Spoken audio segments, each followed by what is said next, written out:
बहुत बड़ी पीड़ा है, ये छोटी पीड़ा नहीं है। हमारे बच्चे पढ़ नहीं पाते, स्कूल नहीं जा पाते हैं। कई बच्चे तो जो पानियों में जा करके बेचारे मर गए। आज़ादी के इतने दिन बीत जाने के बाद भी हम लोग उसी समस्या से जूझ रहे हैं। फिसल के चल गया पानी में, वो भी बेचारा मर गया। कितना दर्दनाक यहाँ के जीवन है। कोई बीमार पड़ गया तो नाव पे बैठा कर बंधी तक ले जाते उसका दम घुटने लगता है। नमस्कार, मैं आपके साथ अंजना और आप देख रहे हैं टीवी 24 न्यूज लाइव। आइए बढ़ते हैं इस वक्त की बड़ी खबर की ओर। नमस्कार, मैं हूं विजय और आप देख रहे हैं टीवी 24 न्यूज लाइव। इस वक्त मौजूद है उत्तर प्रदेश के आजमगढ़ जनपद में, और आजमगढ़ के एक ऐसे छोर पे हर बार एक ऐसी बाढ़ आती है, अगर ये कहा जाए कि यहाँ पे पूरी तरीके से जल भराव हो जाता है और पानी इतना ज़्यादा हो जाता है कि लोग परेशान हो जाते हैं। लोगों का घर चला जाता है, घरों में पानी चला जाता है, लोगों की ज़मीनें चली जाती हैं, लोगों की फसलें चली जाती हैं। एक तरह से लोग पूरी तरीके से परेशान हो जाते हैं, लोग बेघर हो जाते हैं। हालांकि प्रशासन की तरफ से कुछ व्यवस्थाएं भी कराई जाती हैं, लोगों को नई जगह पे शिफ्ट किया जाता है, कुछ सामग्रियां वितरित की जाती हैं बाढ़ के समय। लेकिन एक तरह से ये कहा जाए कि गांव की अगर बात करें तो बच्चों की शिक्षा प्रभावित हो जाती है, लोग परेशान रहते हैं। और जब पानी आता है तो तमाम कीड़े मकोड़े, जानवरों का खतरा बना होता है, बीमारियां फैलने का खतरा बना होता है, लोग यहाँ पे परेशान रहते हैं। हालांकि यहाँ पे आप तस्वीरों में नजर आएंगे, आपको यहाँ पे कुछ लोग आपको देखेंगे, तस्वीरों में दिखेंगे। ये लोग मांग कर रहे हैं, इन लोगों की मांग है कि यहाँ पे जो घाघरा नदी है वहाँ पे एक बांध बनाना चाहिए, क्योंकि बांध बन जाएगा तो थोड़ा सा जो पानी का जो कटाव जो चल रहा है, वहाँ पे जो कटान तेजी से चल रही है, जो पानी का जो बहाव चलता है, जब पानी तेजी से इधर की तरफ फैलता है तो थोड़ा सा अगर बांध बन जाएगा तो पानी को रोका जा सकता है।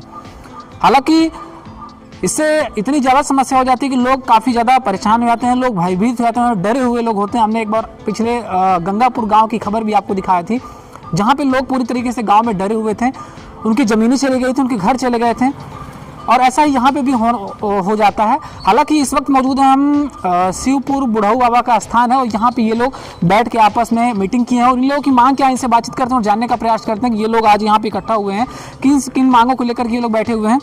क्या नाम आपका, अपना परिचय दीजिए सबसे पहले। दिवाकर यादव, पूर्व छात्र नेता, इलाहाबाद विश्वविद्यालय।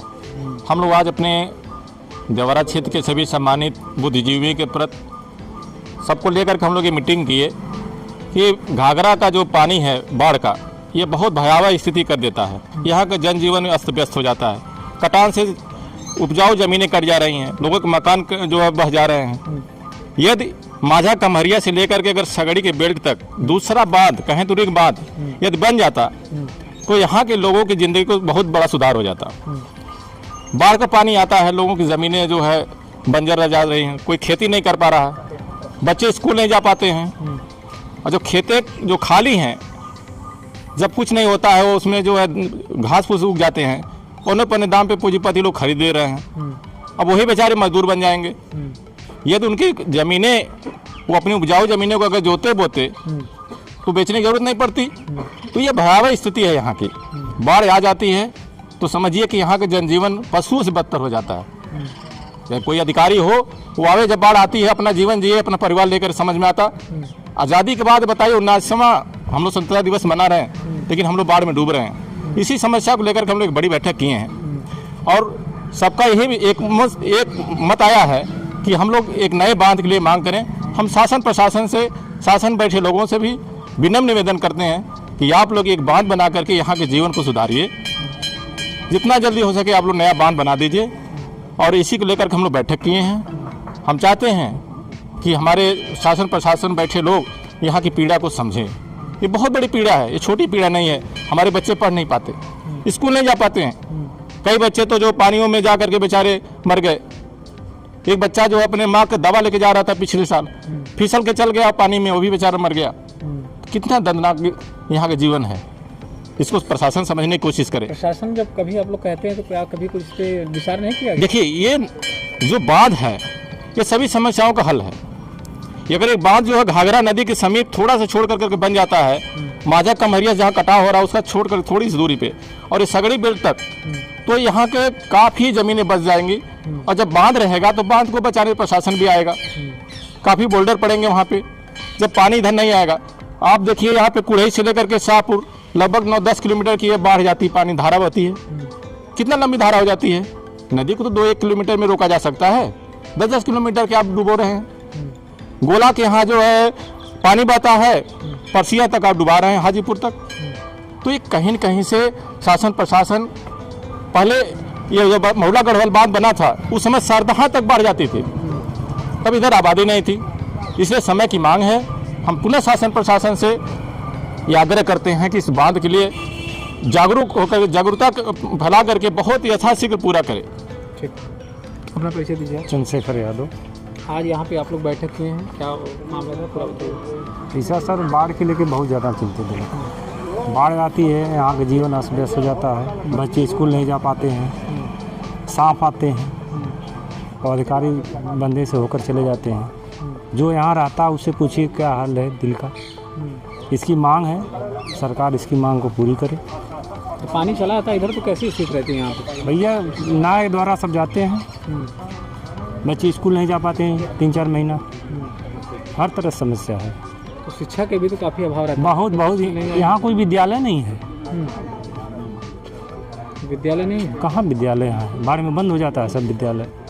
कैसे लोग पढ़ते होंगे फिर? दूर जाते हैं, तपतरी स्कूल पे जाते हैं, गोपालपुर जाते हैं यहाँ से लड़के। कितना किलोमीटर? अरे करीब 7-8 किलोमीटर होगा भैया। हाँ, ज़्यादा है, और इससे भी ज़्यादा है, 12 किलोमीटर दूर। 12 किलोमीटर। हाँ, समस्या विद्यालय की समस्या है।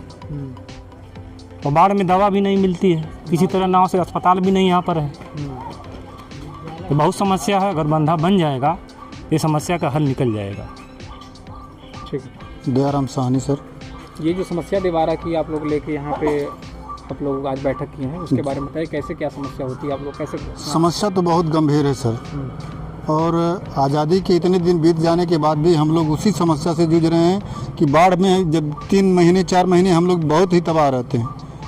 बच्चों की पढ़ाई से लेकर के और पारिवारिक जीवन इतना व्यस्त हो जाता है कि कोई बीमार पड़ गया तो नाव पे बैठा कर बंधे तक ले जाते उसका दम घुटने लगता है।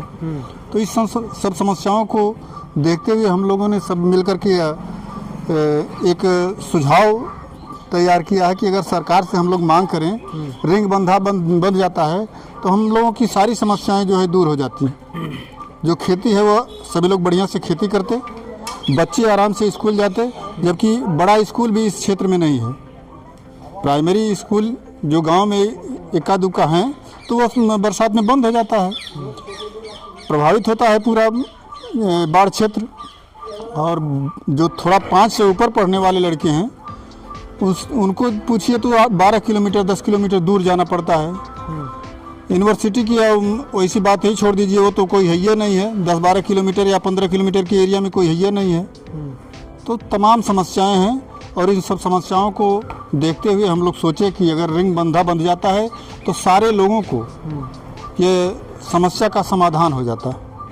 बस यही सरकार से मांग है कि जितना शीघ्र अतिशीघ्र अगर ये बंधा का निर्माण कर दे, रिंग बंधा का, तो सभी लोगों का समस्या का समाधान हो जाएगा। अक्सर करके देखा जाता है यहाँ पे सांसद विधायक लोग आते रहते हैं, आप लोग इस समस्या को कभी अवगत नहीं कराया कभी उनके द्वारा इस तरीके का? नहीं सर, अवगत तो बाढ़ क्षेत्र में बहुत कम लोग आते हैं। अधिकारी से लेके नेता तक जो भी आता है बंधे पर देख करके और अपना फॉर्मेलिटी पूरा करके चला जाता है। लेकिन जब गांव के अंदर जब घुसे तब तो मालूम हो कि कैसे जीवन यापन हो रहा है यहाँ पे। हम लोग तो इसी में रहते हैं। चुनाव होता है तो क्या लोग आते हैं? चुनाव के समय लोग आते हैं? हाँ, चुनाव के समय आते हैं, वैसे बाढ़ के समय तो थोड़ी आते हैं। कभी आते हैं तो बंधे से चले जाते हैं, इधर कोई नहीं आता है। क्या नाम आपका? मेरा वीरेंद्र यादव सगड़ी से। सबसे पहले मैं आप लोगों को बहुत बहुत धन्यवाद देना चाह रहा हूँ कि आप लोग हम लोगों की बात उस स्तर तक उठाएंगे, शासन प्रशासन तक पहुँचे। हम लोगों ने इस अति पिछड़े क्षेत्र में जहाँ प्राथमिकता के आधार पर शिक्षा, स्वास्थ्य, सड़क जो मूलभूत सुविधाएं हैं वो हमारे पास नहीं है। न होने का मेन कारण इसको बाढ़ प्रभावित क्षेत्र समझ के इसको छोड़ दिया जाता है। विकास करने पे किसी का फोकस नहीं होता है कि बाढ़ आएगी और इसका विकास जो है वो रुक जाएगा। रुकने का मेन कारण ये है कि हम इस पर पैसा डालेंगे और बाढ़ आएगी बह जाएगा। यही सोच के यहाँ का विकास नहीं हो पाता है। विकास नहीं हो पाता तो हमारी शिक्षा, हमारा स्वास्थ्य प्रभावित होता है। और उसके साथ साथ जो यहाँ का रहन सहन का स्तर है वो काफ़ी नीचे चला गया है। अगर तुलना की जाए बंधे के उस साइड से और बंधे के इस साइड से तो मुझे लगता है रेशियो 75-25 का भी आ जाएगा। वहाँ के लोग जो ग्रोथ किए हैं, जितना विकास हुआ है 75 होगा तो यहाँ का 25 होगा। इसका मेन कारण ये है कुछ हम लोगों की भी कमियां हैं, जो कमियां थी कि अब तक हम लोग उसकी हम लोगों के दिमाग में आया नहीं कि हमको एक और बंदे की मांग करनी चाहिए। जो आज हमारे बड़े भैया दिवाकर भैया ने हम लोगों के बीच में आके कहे, हम लोगों को सुझाव दिए, हम लोग इनके साथ में लग लिए, अब निकल लिए, एक आंदोलन हम लोग करना शुरू कर दिए कि हम लोगों को रिंग बांध चाहिए। उससे फ़ायदा ये होगा कि बाढ़ जो हमारी वहीं पे रुक जाएगी और रुकने की वजह से इधर स्कूल और अस्पताल, सड़कें बनेगी, लोगों का विकास होगा, आवागमन सुलभ होगा और तमाम सुविधाएं हम लोगों को मिलेगी, जिससे हमारा जीवन यापन सब लोगों के बीच बराबर हो सके। हम लोग बहुत मतलब अपने आप को बहुत पिछड़ा महसूस करते हैं, इसीलिए महसूस करते हैं कि कोई पूछने वाला है नहीं। जो आता है राजनीतिक अपनी चर्चा करके राजनीतिक लाभ लेके चला जाता है, कोई अब तक फोकस नहीं किया। तो हम लोगों की मांग आज यही है स्वतंत्रता दिवस के अवसर पे कि हम लोगों का रिंग बांध बनना चाहिए और आपके माध्यम से, आपके चैनल के माध्यम से, न्यूज़ 24 के माध्यम से हमारी बात ऊपर तक पहुँचे। तो आप लोग कभी किसी ये जो मांग आपकी किसी अधिकारी को आपने बताया? देखिए, इसके पहले तो रिंग रोड को, रिंग बंधा को लेकर तो हम लोग कभी नहीं बात कर पाए और अब जो चर्चा उठी है अभी आगे प्रयास करेंगे आप लोग? हाँ, हम लोग प्रयास करेंगे, आंदोलन करेंगे और हर जगह आंदोलन करेंगे, ऊपर तक हम लोग आंदोलन होगा, बड़ा आंदोलन होगा और इसके लिए एक नियत समय भी तय हो रही है, जिसमें बड़े भैया का आदेश आएगा दिवाकर जी का और उसी आधार पर हम लोग तय करके फिर आगे का कार्यक्रम बनाएंगे हम लोग। तो देखा आपने, हमने इनसे बातचीत की और यहाँ की जो समस्याएं हैं, वो सबसे बड़ी समस्या यहाँ पे गांव में जो होती है वो शिक्षा की होती है। वो इसलिए क्योंकि यहाँ पे जब बाढ़ आता है तो बच्चे स्कूल नहीं जा पाते हैं क्योंकि पानी इतना ज़्यादा रहता है, नाव चलने लगती है, इन्होंने बताया है। तो बहुत सारी समस्या होती है। हालांकि इस समस्या पे अभी किसी का जो ध्यान है वो नहीं जा पा रहा है। इन्होंने बताया कि जो चुनाव का समय आता है तो जो सांसद होते हैं, विधायक होते हैं, वो नज़र आते हैं गांव में, लेकिन अभी जब बाढ़ की समस्या आती है, जो लोग पीड़ित होते हैं, तो यहाँ पे जब जिसकी आवश्यकता सबसे ज़्यादा होती है वो यहाँ पे नहीं आते हैं। बताया जाता है कि सांसद विधायक लोग आते हैं तो वो बंधे पे से वापस चले जाते हैं। हालांकि अब क्या है पूरा सच, इसका क्या है, कैसे क्यों नहीं आते लोग, क्यों नहीं समस्याओं को देखा जा रहा है, क्या प्रशासन की आंखें यहाँ तक नहीं पहुँच पाती हैं, क्या उनकी नज़र यहाँ पे नहीं पड़ती, इनकी जो समस्याएं जो बनी हुई हैं कई सालों से, कई वर्षों से। हालांकि अब देखने वाली बात होगी कि ये लोग अभी मांग कर रहे हैं डायरेक्टली कि हमको यहाँ पे एक बांध बन जाएगा, रिंग बांध, तो थोड़ा सा जो पानी का बहाव है उसको रोका जा सकता है। और कहीं ना कहीं अब देखने वाली बात होगी कि जो संबंधित अधिकारी, जो कर्मचारी हैं, वो क्या इस पर ध्यान दे पाते हैं। फिलहाल इस खबर में बस इतना ही। तब तक के लिए नमस्कार और टीवी 24 लाइव खबरों में अब तक के लिए बस इतना ही। फिर मिलते हैं एक ऐसे ही बड़ी खबर के साथ। तब तक के लिए नमस्कार और देखते रहिए टीवी 24 न्यूज लाइव। अगर आपको वीडियो पसंद आया हो तो लाइक करें व शेयर करें। ऐसे लेटेस्ट अपडेट पाने के लिए बेल आइकन प्रेस करना ना भूलें। अगर आप हमें फेसबुक या फिर इंस्टा के माध्यम से देख रहे हैं तो हमारे पेज को फॉलो जरूर करें। धन्यवाद।